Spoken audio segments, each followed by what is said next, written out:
نحمده ونصلي ونسلم على رسوله الكريم اما بعد فاعوذ باللہ من الشیطان الرجیم بسم اللہ الرحمن الرحیم۔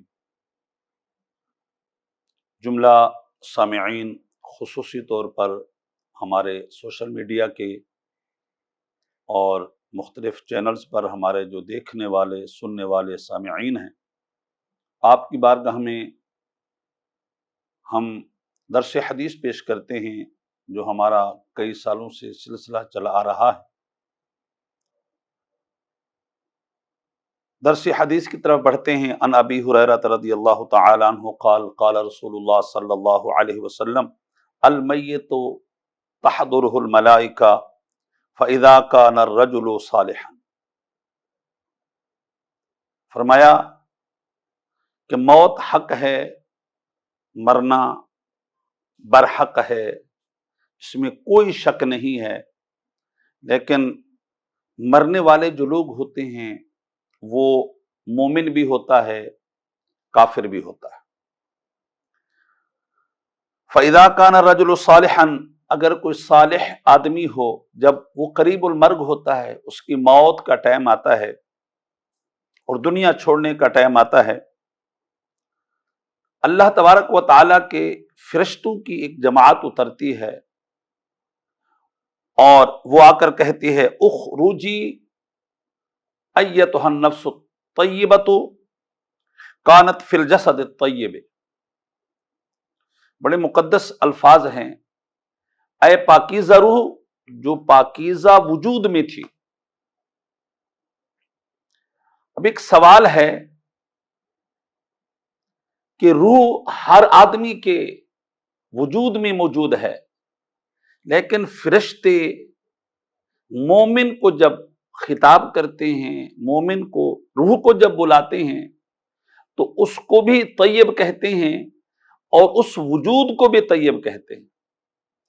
علماء نے لکھا ہے جس وجود سے اعمال صالحہ صادر ہوں، جس وجود سے عقائد حقہ کا صدور ہو، جس وجود سے امور خیر کا صدور ہو، وہ روح بھی طیب ہوتی ہے اور وہ وجود بھی طیب ہوتا ہے۔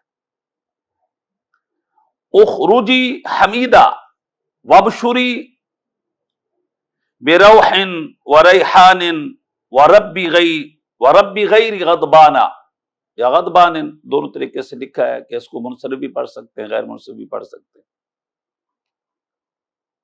اور کہتے ہیں اے محمود روح، تجھے بشارت ہو راحت کی، سکون کی اور جنت کے رزق کی، جنت کی خوشبو کی، اور تجھے مبارک ہو، تجھے خوشخبری ہو کہ تیری رب سے جب ملاقات ہوگی اس حال میں ہوگی کہ تیرا رب تجھ پر ناراض نہیں ہوگا۔ قرآن پاک میں ہے یا ایتھا النفس المطمئنہ ارجعی الی ربک راضیۃ مرضیہ، اے نفس مطمئنہ لوٹ اپنے اس رب کی طرف جو تجھ سے راضی ہے اور تجھ سے راضی ہو جا۔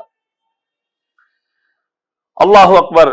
فلا تزال یقال لها ذلك حتى تخرج، کہتے ہیں فرشتہ بار بار اس کو کہتا ہے، کھینچتا نہیں ہے۔ قرآن و حدیث میں روح نکالنے کے طریقے موجود ہیں۔ فاسق کی روح کو کھینچا جاتا ہے، کافر کی روح کو کھینچا جاتا ہے، مشرک کی روح کو کھینچا جاتا ہے، اس لیے وہ اس وجود کو چھوڑنے کے لیے تیار نہیں ہوتی۔ وہ اپنی جو آخرت کی منزل ہے، جو اس کو اندھیرا، تاریکی، گھبراہٹ نظر آ رہی ہے، اس طرف وہ جانے کے لیے تیار نہیں ہوتی۔ تو اس لیے لیکن مومن کی روح کو اتنا کہا جاتا ہے یا ایتھا النفس الطیب، اور کانت فی الجسد الطیب حتی تخرج، وہ وجود سے باہر آ جاتی ہے، ثم یعرج بها الی السماء، پھر اس کو آسمان کی طرف لے جایا جاتا ہے۔ مولا علی قاری فرماتے ہیں اس سے پتہ چلتا ہے کہ روح جو ہے ایک لطیف وجود ہے، اس کے لیے عروج بھی ہے، صعود بھی ہے، نزول بھی ہے اور حبوط بھی ہے۔ تو فرماتے ہیں فیفتح لہا، پھر اس کے لیے ابواب السماء کھولے جاتے ہیں، ابواب کھلوائے جاتے ہیں۔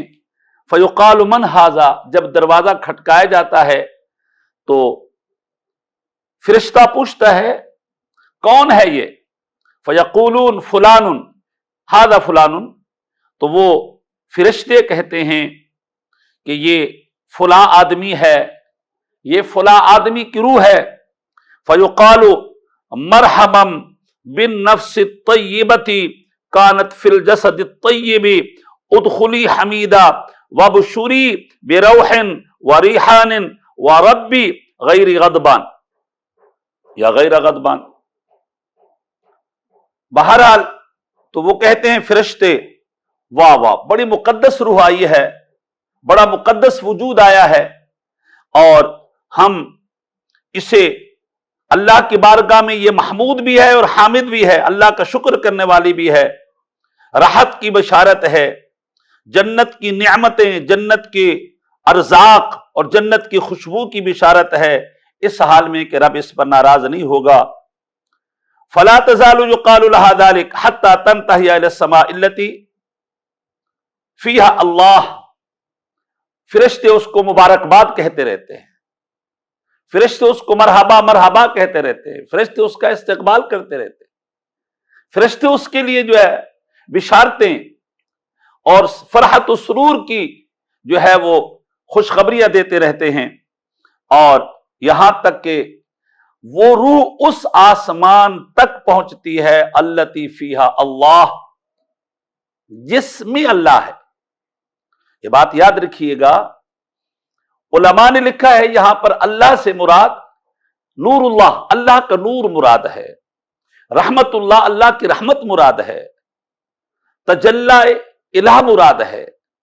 کیوں کہ اگر اس صورت میں تو پھر اللہ تبارک و تعالی کا کسی مکان میں ہونا ثابت ہوگا اور کسی محل میں ہونا ثابت ہوگا، اور اللہ کا وجود پاک جو ہے وہ محل اور مکان سے وہ پاک ہے، اس کے لیے کوئی محل نہیں ہے، کوئی اس کے لیے مکان نہیں ہے۔ اللہ تبارک و تعالی کا جو ہے وہ اپنی شایان شان، اپنی شانوں کے لائق جو ہے وہ ہر کیفیت میں، ہر حالت میں جو ہے وہ موجود ہے۔ تو کہتے ہیں یہ تو اس آدمی کی روح کا معاملہ تھا جو مومن صالح تھا، جو جنتی تھا،